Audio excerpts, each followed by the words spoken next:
ಹೌದು ವೀಕ್ಷಕರೇ, ಗೃಹಲಕ್ಷ್ಮಿಯ 31ನೇ ಕಂತಿನ ಹಣ ಜಮೆ ಆಗ್ತಾ ಇದೆ ಅಂತಲೇ ಹೇಳ್ಬೋದು. ಮೊನ್ನೆ DK ಶಿವಕುಮಾರ್ ಅವರು 2300 ಕೋಟಿ ಹಣವನ್ನು ಬಿಡುಗಡೆ ಮಾಡಿದರೆ ಅದು ಗೃಹಲಕ್ಷ್ಮಿ ದುಡ್ಡಿಗಾಗಿ ಅಂತಲೇ ಹೇಳ್ಬೋದು. ಹಲವಾರು ಮಹಿಳೆಯರ ಖಾತೆಗೆ ಏನು DBT ಮೂಲಕ ಈ ಒಂದು ಗೃಹಲಕ್ಷ್ಮಿಯ ದುಡ್ಡು 2000 ರೂಪಾಯಿ ಜಮಾ ಆಗ್ತಾ ಇದೆ ಅಂತಲೇ ಹೇಳ್ಬೋದು.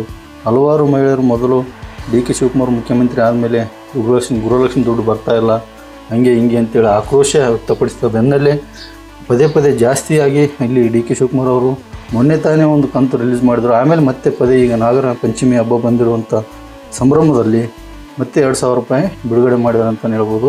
ಇದು ಮಹಿಳೆಯರಿಗೆ ಭಾಳಷ್ಟು ಖುಷಿಯಾಗಿದೆ ಅಂತಲೇ ಹೇಳ್ಬೋದು. ಯಾಕಂತಂದರೆ ಹಬ್ಬ ಬಂದಂಥ ಸಂದರ್ಭದಲ್ಲಿ ಗೃಹಲಕ್ಷ್ಮಿ 2000 ರೂಪಾಯಿ ದುಡ್ಡು ಬಂದಿರುವಂಥದ್ದು ಹಲವಾರು ಮಹಿಳೆಯರು ಖುಷಿ ವ್ಯಕ್ತಪಡಿಸ್ತಾ ಇದ್ದಾರೆ ಅಂತಲೇ ಹೇಳ್ಬೋದು. ಹಾಗಾಗಿ ಯಾರ್ಯಾರು ಗೃಹಲಕ್ಷ್ಮಿ ಖಾತೆ ಮಹಿಳೆಯರಿದ್ದೀರಾ, ನಿಮ್ಮ ಒಂದು ಅಕೌಂಟ್ನ ಚೆಕ್ ಮಾಡ್ಕೊಳ್ಳಿ. ಮತ್ತು 2000 ರೂಪಾಯಿ ಜಮಾ ಆಗಿದ್ದಿಲ್ಲ ಅಂತೇಳಿ ನಮ್ಮ ಒಂದು ಚಾನಲ್ಗೆ ಕಾಮೆಂಟ್ ಮುಖಾಂತರ ತಿಳಿಸಿ.